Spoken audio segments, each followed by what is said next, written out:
Hello everyone. Today we are going to study chess openings. We are going to start with the Ruy Lopez. The Ruy Lopez is one of the oldest openings in chess and also one of the most misunderstood. Today we'll look at three Ruy Lopez variations you actually need to understand, not memorize them. I will explain what white wants, what black wants, and why strong players choose these lines. No tricks, no traps, just ideas. The Ruy Lopez starts when white plays e4, black responds with e5, knight f3 developing the knight, knight c6 defending the attacked e5 pawn, and bishop b5. This is the Ruy Lopez. White is indirectly pressuring the e5 pawn and prepare long-term central control. That's what white wants.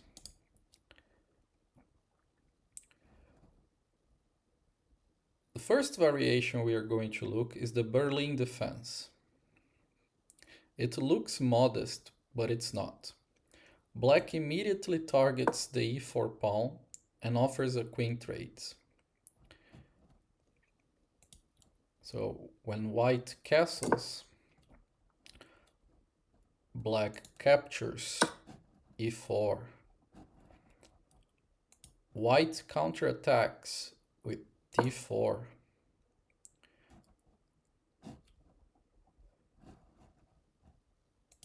Black retreats this knight to d6. The bishop captures this knight that was defending the e5 pawn. Black recaptures.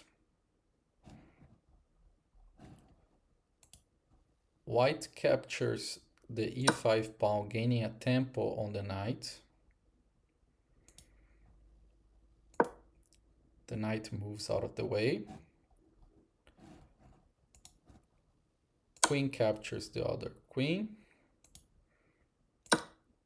And king captures.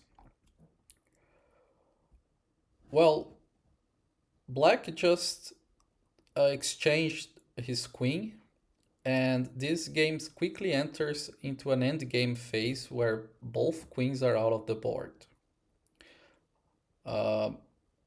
Black has a solid structure, and white enjoys some imbalance in the structure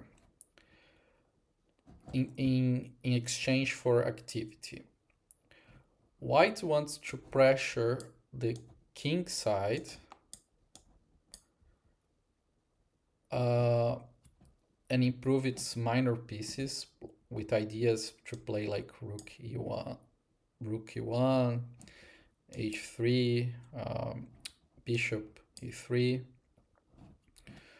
And it's particularly comfortable for white to play, but it's not winning. It's as you can see, the engine gives a slightly advantage to white. This game is about patience. It will be an end game and you have to grind the position. The black is giving up its castle rights for total solidity of the position. It centralizes the king because there is no queens on the board. It activates the bishop pair, right? And if black survives the middle game, the end game is often equal, if not better, due to the pair of bishops. It's all about controlling the position. Now, let's have a look at the morph defense also called the closed Ruy Lopez. The game starts with the same moves. This is the Ruy Lopez opening. But black immediately targets this bishop, asking the question, what do you want to do with this bishop? White often retreats to a4, not wanting to give black the bishop pair, as we saw in the Berlin defense. Gameplay continues with knight f6, developing on the king side. White castles. Black develops this bishop to e7 to prevent ideas of bishop g5 pinning this knight, right, and preparing to castle. White centralizes the rook, defending this pawn, who's under attack. Black kicks out the bishop, gaining a tempo. The bishop retreats. Black solidifies the defense of this e5 pawn.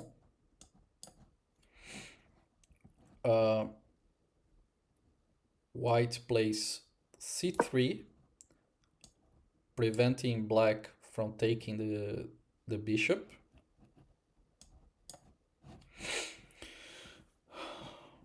Black castles. And white plays h3, preventing the pin on the f3 knight, and preventing the knight from using this square as well. This is the classical closed Ruy Lopez. If you want to reach middle games, this is it. Usually the strong player will outmaneuver the weaker player. It's a positional game with lots of opportunities in the middle games. What is the white's plan? White builds slowly and prepares the break d4, the pawn break d4. Wants to control, again, the idea is to control the center of the board. White enjoys some kingside space and enjoys long-term pressure because of the advantage in space. But white is not attacking yet. White is preparing. What is black's plan? Black wants to finish develop and challenge the center. Some key ideas here is black wants to play rook to e8, bishop to f8 to defend the g7 pawn from possible attacks on the king side, and also in some games fianchetto this bishop after playing g6.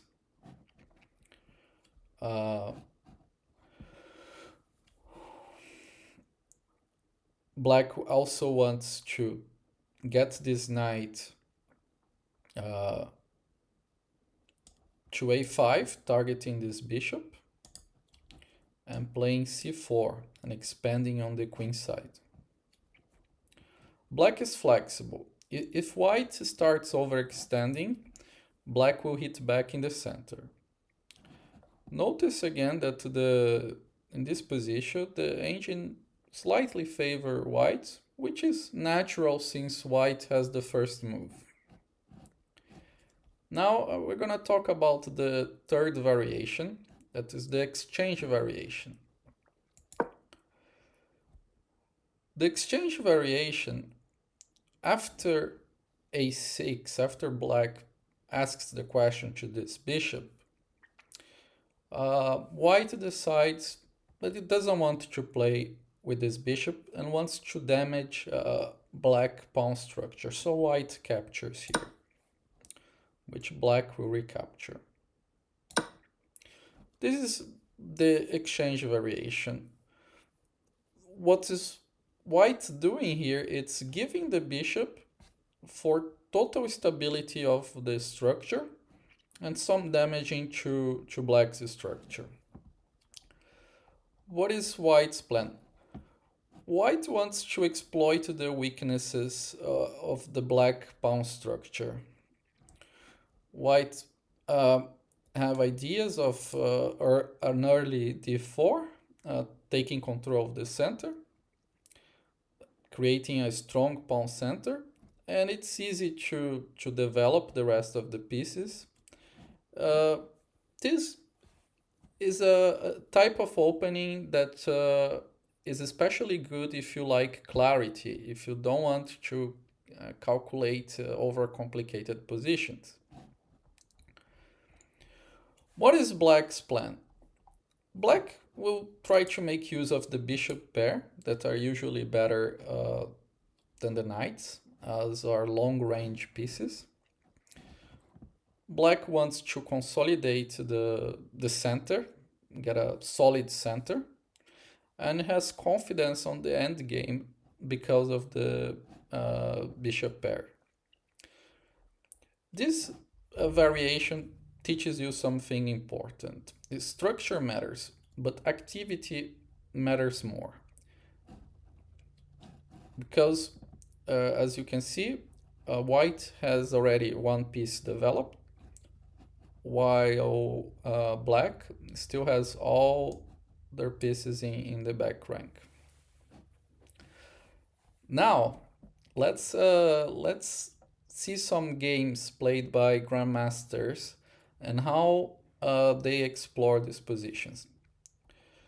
The first game is a game about from Grandmaster Garry Kasparov. I will show you in a second.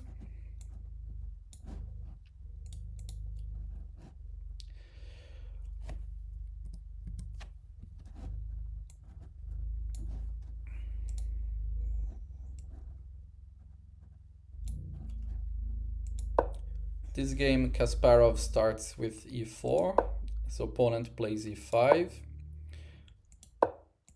and we reach the Ruy Lopez opening, right? His opponent is asking the question, what would you like to do with this bishop? Which Garry decides to give away, say, I can beat you without my bishop pair. And then Garry castles. The opponent chooses to defend the pawn with the queen. Garry opens up the line for his bishop. And his opponent decides to really add another defender to this pawn. Here, Garry Kasparov decides to continue his development, and black creates a strong grip on the d4 square, making use of the double pawn. Now, Garry moves the knight, probably aiming for a pawn break. These types of positions you have to think where are the pawn breaks. Since the black bishop cannot make use of this diagonal at the moment, and white bishop is playing a crucial role here. This is the idea, but again, there is no commitment. So the game continues with Garry's opponent developing his bishop, preparing to castle to the king's side. Garry immediately attacks the queen in the center, gaining a tempo, and asking the question if he wants to give back the bishop. The opponent declines, Gary immediately starts attacking on the queen side, anticipating that black will castle long. So black castles, Gary develops, and here the opponent is giving Gary a pawn. Maybe he wants to get more activity. He was sensing something. Gary immediately accepted the free pawn, to which his opponent played bishop capturing the knight in c4, with the idea of simplifying the position, because now, for example, white capturing, black would have the option to exchange lots of pieces and entering an endgame. This is not what happens in the game. After the capture, his opponent played queen c6, unleashing a discovery attack. The computer actually prefers queen e6 with an attack trying to recover this pawn and a discovery attack on the queen, to which probably Garry Kasparov could just have defended, get out of the way and defend his pawn. None of that happened. Kasparov checked the king. Black blocked with a pawn. Another pawn sacrifice. And here Garry is already with a significant advantage in the game. As you can see, the engine is giving plus 1.4. That's more than a pawn of advantage. Black tries to counterattack. And now it shows the idea. This bishop was undefended, and black gets the bishop. However, Garry will soon recover material, as he has this, the queen is aligned with the king. So through this discovery attack, white is able to recover the piece. Now, if we look, black has a quick look at the board. Black has 6 pawns.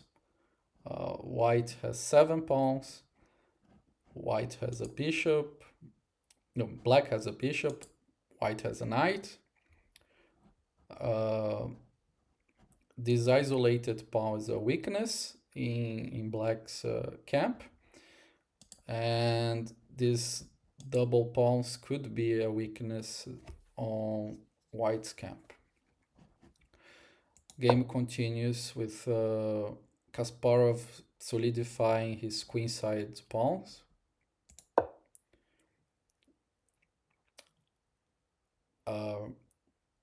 Black tries to activate his rook, which Kasparov immediately offers an exchange.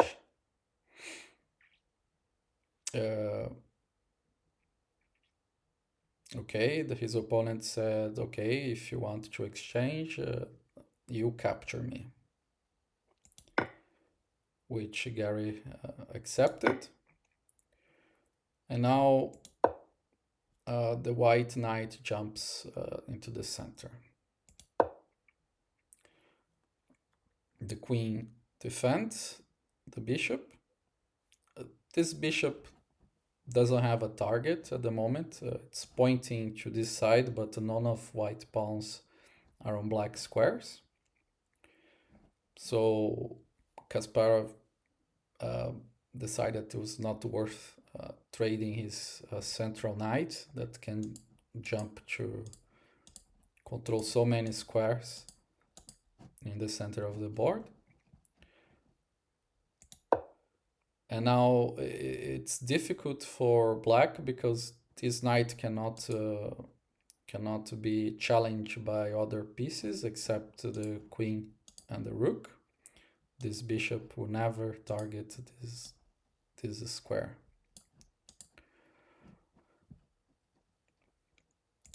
So black tries to trade material, but again, black has to be careful because it has its down material.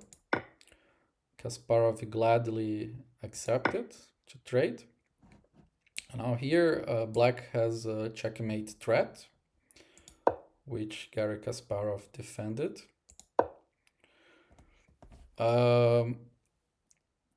Black tries to centralize the bishop and maybe hope to target the pawns on the king's side.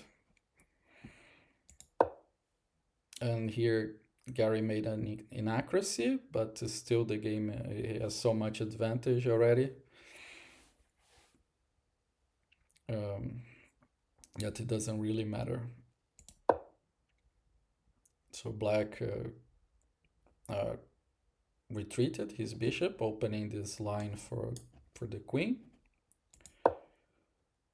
And Kasparov decided to target this pawn. Black captured, and this is tricky because now you see the advantage dropped significantly. It's now only 0.7. Previously it was 2.2, right? This is 2 pawns of advantage. But Garry was confident he could grind this end game. But with queens on the board, there are always chances for perpetual checks, always chances for draws. So you need to be careful. But Garry manages to convert this game, and this is how he did it. Look, at this moment here, the game is equal. See, even that black has a pawn down, it's a pawn down. With the queen, black is able to create counterplay with perfect play. That only computers, not only computers, but it's really difficult to achieve perfect play. But black didn't take this opportunity and capture the pawn. Now white consolidated his 2 pawns on 1 advantage on the king's side. Here white would be really happy to exchange queens.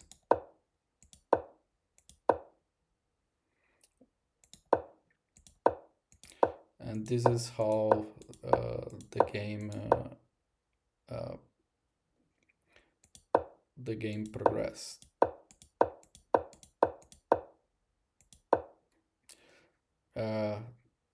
Here I think was the last chance of his opponent to go for perpetual. It's really tricky. Again, queen end games.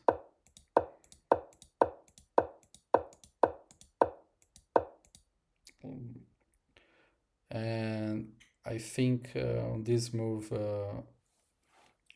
the opponent might have run out of time, or gave up, or resigned. Now let's have a look at another game on the Ruy Lopez. This time it will be Magnus Carlsen. He's playing against Indian Grandmaster Arjun Erigaisi with white pieces. And we are going to look at black's perspective on the Berlin defense, how Magnus managed to grind and win against his opponent. Spoiler alert. So again, this is the Ruy Lopez. Magnus went for the Berlin defense. And here Arjun decided that he didn't want to go for to enter the Berlin defense, because that would be castling, right? Which black would take this pawn, and we would enter the main line. Here, Arjun decided to protect this pawn. The game continues with the black protecting the pawn again. Castling, bishop developing, and now white strikes in the center.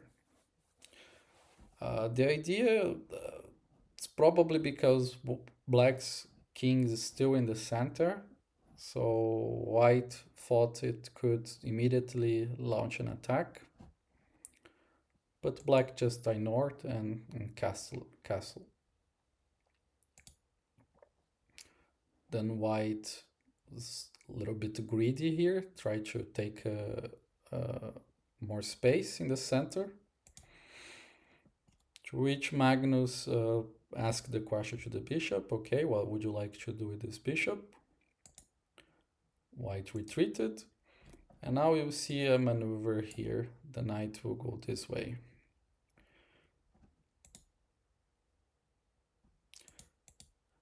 This is really strange why Arjun decided to go to e2 in the next move, to go back to d3, right, to defend this pawn. He could have defended with the knight, but I guess he didn't want to develop his knight to the d2 square, where would block the bishop. And he didn't want to put the knight here because it would block eventual progress of the c pawn. So okay, so Magnus start maneuvering with his knight, and that was the idea. Arjun played c4, solidifying the center, restricting black movement on these squares, but also creating a hole on the c5 square, which Magnus immediately take control, targeting the bishop. This bishop is not so good at the moment because it's blocked by these pawns. White continues development. Black decides that he wanted to play with the bishop pair, so he captured the bishop. White recaptured the queen. Knight went back to allow for this push. That's very thematic, targeting the white center. And Magnus pushed e5, f5. White expanded on the queen side, restricting black space. And Magnus decided to open the line for his rook. Computer would prefer to close the position here, prevent this bishop, the white dark bishop, from entering the game. But Magnus prioritized this rook activity. So he captured, white capture. Now a pinning the knight to the queen. The last minor piece for white is developing, targeting this break on the queen side. Magnus added another attacker to this knight, so now it's attacked twice. Hard to defend it. He could have played this exchange and then moved the queen somewhere else, but decided it was better uh, to bring his knight back. Then Magnus continues. Now black, it's obviously blacks wants to play on the king side. That's where most of its pieces are placed, where it enjoys most of the space, controls more squares, right? That's where he wants to play. While white wants to play on the queen side, where it controls more squares, right?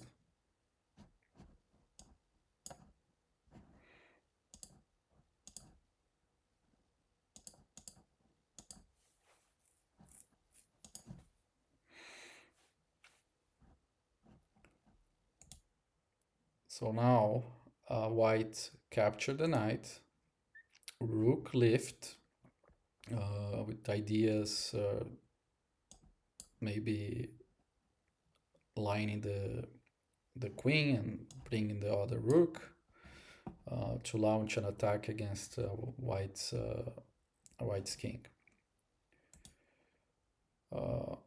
Black white took control of jump to this nice square, the e4 square with his knight, where it's controlling several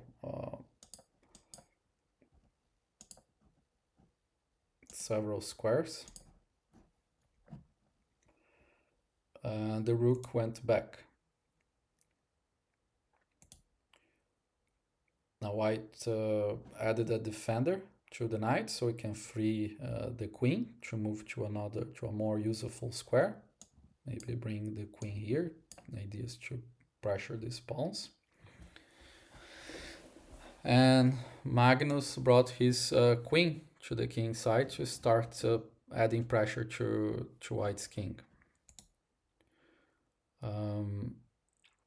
Again, Arjun decided to launch his pawns on the queen side. It's still, according to the engine, game is still equal. And Magnus decided it was time to launch an attack with the pawn, the playing h5. White continued his expansion on the queen side with b5, which the computer didn't like. And black ignored, because black's attack is way faster. The king is on this side, while here, black king is here. So any gameplay on this side of the board doesn't directly lead to checkmate, right? So white continue, which black capture this pawn, the bishop capture, and now the last piece of black is activated on this file, not preventing, but adding another defender here, so this pawn cannot advance. Now white decided to advance anyway, but white has only 1-2 defender, not really, because the knight is pinned to the queen. But black completely ignored this move and played h3, threatening checkmate. All right. So yeah, take my pawn and I will checkmate you. Obviously, Arjun wouldn't blunder this, and he played g3, to which then Magnus removed the defender of this pawn, right? Remove the knight. White decided to exchange queens, which Magnus accepted. Then Magnus just grabbed the pawn. So now if you count the pawns, you have 2, 4, 5 pawns for white, 2, 3, 4, 5, 6 pawns for black. Right. Game continues with this rook exchange. Magnus capture with the king, with the idea to get the king closer to the promotion square of the d-pawn. And centralize the king in the end game. Remember, it's always important to centralize the king in the end game. White does the same, and Magnus starts running with his pawn. White's trying to intercept. Here Magnus wants to trade pieces. Arjun decided to protect his bishop with the rook. The idea that if black captures, the rook would capture and put pressure on this pawn. Remember this pawn here, white would love to take these 2 pawns and run with his own pawn, a pawn. Magnus continues pushing his pawn. King tries to intercept, and here Magnus said, okay, now you cannot take with your rook, because if you take with the rook, I would just push my pawn and promote to a queen. So white capture with this pawn. And now enters a end game where, if you look at the idea here, it's very simple, right? The black king is way more active than the white king in the sense that it can quickly win this pawn, right? And push these 2 pawns. And there's no way that the white king can stop both pawns. And then black obviously will never allow this pawn to go forward. And this pawn here is blocked by this pawn. So there's no counterplay. So rook defended, Magnus brought to the king. Here they exchange the rooks, and that's just lost.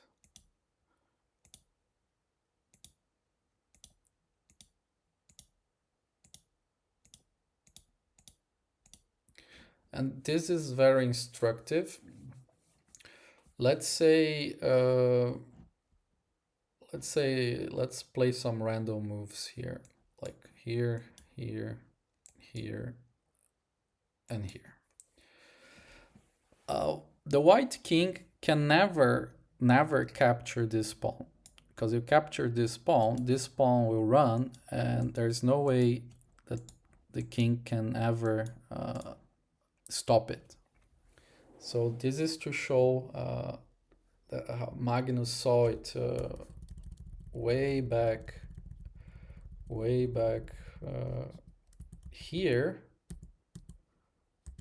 maybe here, when he exchanged queens, that he had a winning end game based on this majority of these 2 pawns against the white pawn. So that was it. I hope you enjoyed. I hope you learned. Please try to understand the ideas of the opening, not just memorize the moves. Now get out of here. I'll see you next time. Thanks for watching.